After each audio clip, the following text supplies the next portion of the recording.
สบายดีพี่น้องมาไทยสบายดียินดีต้อนรับพี่น้องเข้าสู่ซองบุญมานีบาวเราเนี่ยนะทุกคนเนาะทุกคนเนาะวันนี้บาวนี้ก็จะพาทุกคนไปดูคลิปไปเบิ่งคลิปที่เมืองไทยนะทุกคน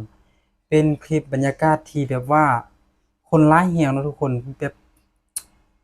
ฮอดบ่ทุกคน4-5 แสนคนที่เข้ามาในงานนี้นะทุกคนก็คือการเล่นสงกรานต์เนาะทุกคนเนาะป้าทุกคนเนาะบ่เคยเห็นคนที่หลายปานนี้นะทุกคนแต่ส่วนหลายก็จะเป็นชาวยุโรปนะทุกคนเนาะ เบานี้คิดว่าต้องฮอดแสนคนแม่นบ่ทุก3-4 แสนคนหรือว่า5 แสนคนแม่นทุกคนเนาะอ่าคนหลายแรงนะทุกคนเนาะมาเนาะก่อนที่จะไปเบิ่งคลิปอย่าลืมกดไลค์กด Subscribe กดกระดิ่งเพื่อเป็นกำลังใจให้บ่าวบุญมานี้ได้เฮ็ดคลิปแล้วก็ขออนุญาตนำบ่าว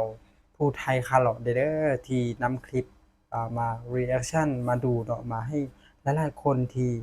บ้านบ่าวบุญมานี้ได้เห็นเนาะว่าเมืองไทยการจัดงานแบบมันอลังการส่ำใดนะทุกคนเนาะ ไปเบิ่งคลิปกันเลยทุกคนเนาะอย่าลืมกดซุปเปอร์แตงให้บุญมานีเด้อไปบ่หลายเนาะ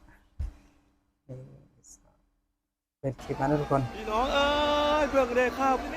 นี่ไม่ใช่มหาสงกรานต์นะครับนี่คืออภิมหาสงกรานต์ของไทยของโลกครับนี่ครับพี่มาให้สงกรานต์ด้านตทุกคนรงหน้านี้เต็มครับโอ้โห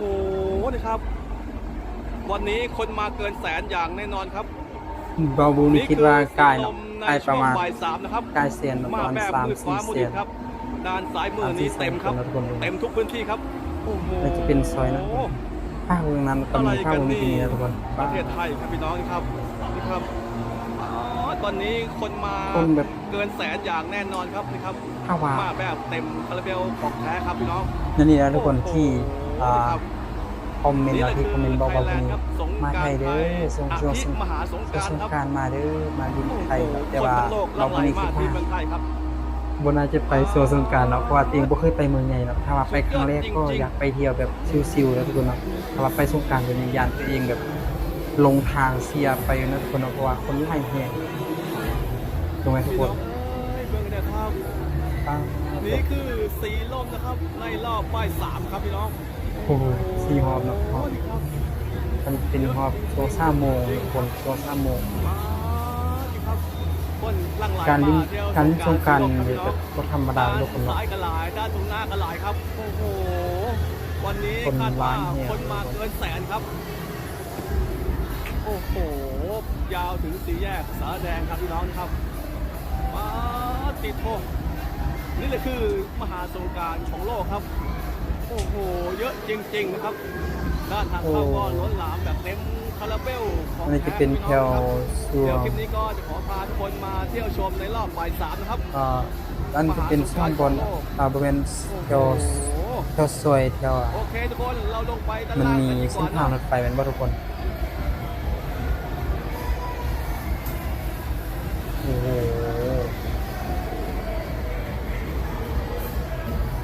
สุดยอดจริงๆนะทุกคนสุดยอดจริงๆว้าวคนแบบย่างเบียดกันไปนะทุกคนย่างเห็นบอกย่างแบบเบียดกันไปทุกคนสอนเนาะสอนคนร้ายแฮงถูกไหมไปในยานโทรศัพท์เนาะที่เบียดเลยนะทุกคนเนาะต้องได้ใช้กันหมายบอกว่าคนร้ายแฮงเนาะในจับปืนน้ำนะทุกคนเนาะจับปืนน้ำดินพบกันเป็นภาพที่แบบว่าคึกคืนขนาดเราเลยว่าคึกคืนอีหลีวิธีกรุงเทพมหานครเนาะเมืองแม่ทุกคนคนเต็มเลยทุกคนเนาะจักสิไปเนาะได้เนาะทุกคนเนาะถ้าว่าตัวเองได้ไปยานแบบ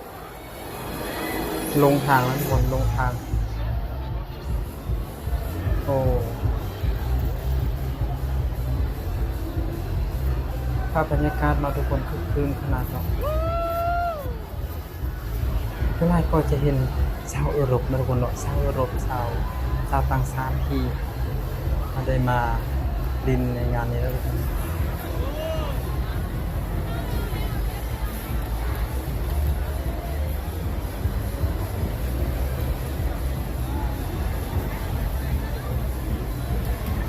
โอ้โหคนเนาะร้ายแฮงแล้วทุกคนเนาะคน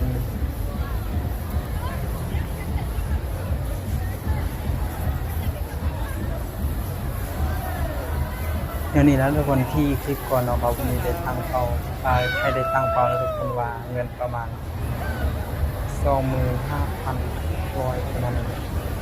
600 ล้านบาทคิดว่ามันขายได้ทุกคนมันขายแน่นอนเพราะว่าคนมันน่าแหงเนาะเข้ามาในเมืองไทย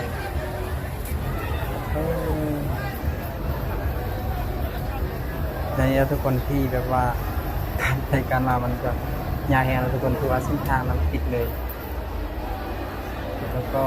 ให้คนย่างอย่างเดียวเนาะคนย่างไปเลย ยิงใส่กองใส่กองที่เสาก็น่าจะได้ใส่คันน้ำแล้วทุกคนเนาะถ้าว่าไปแบบนี้เนาะถ้าว่าได้บ่ใส่แล้วมันก็เป็นอันฮิตของประเพณีเนาะเป็นฮิตของประเพณีช่วงสงกรานต์เนาะไทยลาวก็ประเพณีแบบคือกันแล้วทุกคนเนาะ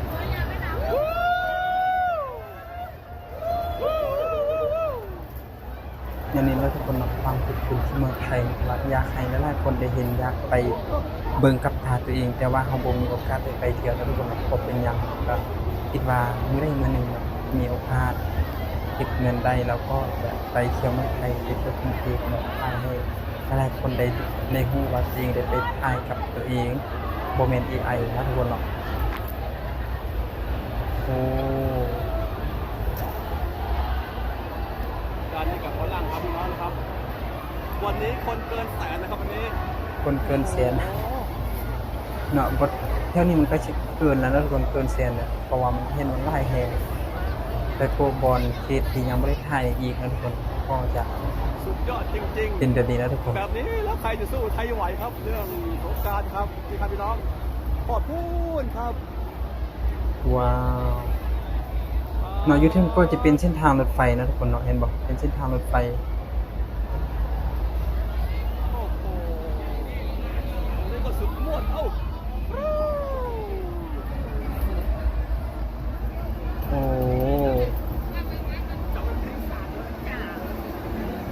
เป็นภาพที่คึกคืนนะทุกคนและเป็นภาพที่ให้หามวลซืนเนาะในช่วงสงกรานต์แบบนี้นะทุกคนแบบอยากไปนะทุกคนแบบคิดอะไรนะทุกคนเขาอยากแบบไปอยู่ที่จุดนั้นเบิ่งนะทุกคนเนาะเขาเห็นแล้วนี่แล้วใจเขาอยากไปเนาะแต่ว่าเขาบ่มีโอกาสไปนะทุกคนก็บ่เป็นหยังนะในปีนี้เนาะก็ได้ไปบ่เป็นหยังช่วงปีหน้าปีในเนาะเชื่อว่าตอนได้ไปเนาะเขามีเป้าเนาะมีเป้าอยากไปเมืองไทยเชื่อว่าปีหน้าต้องได้ไปให้ได้โอ้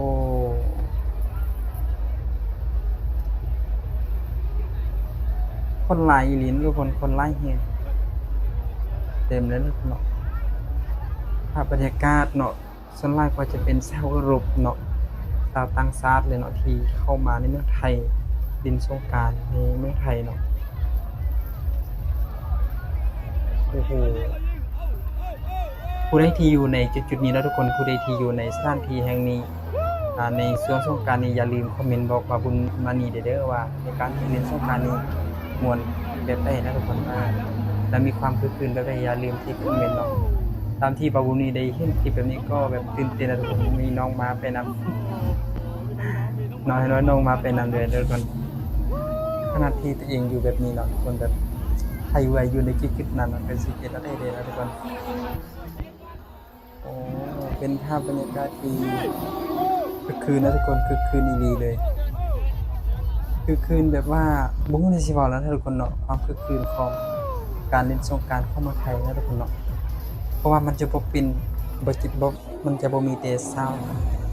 ไทยเนาะทุกคนมันจะมีชาวต่างชาติชาวยุโรปที่มาลินมามวนมาอยู่ในบรรยากาศดีด้วยนะทุกคนเนาะทำไมทุกคนป้าโอ้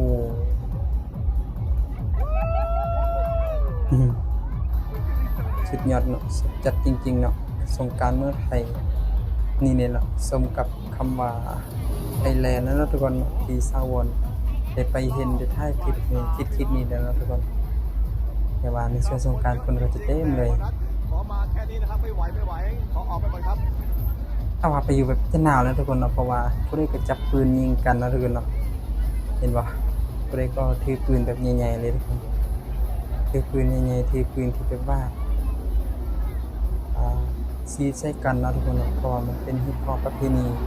ในช่วงสงกรานต์ในเมืองไทยนะทุกคนเนาะโอ้โห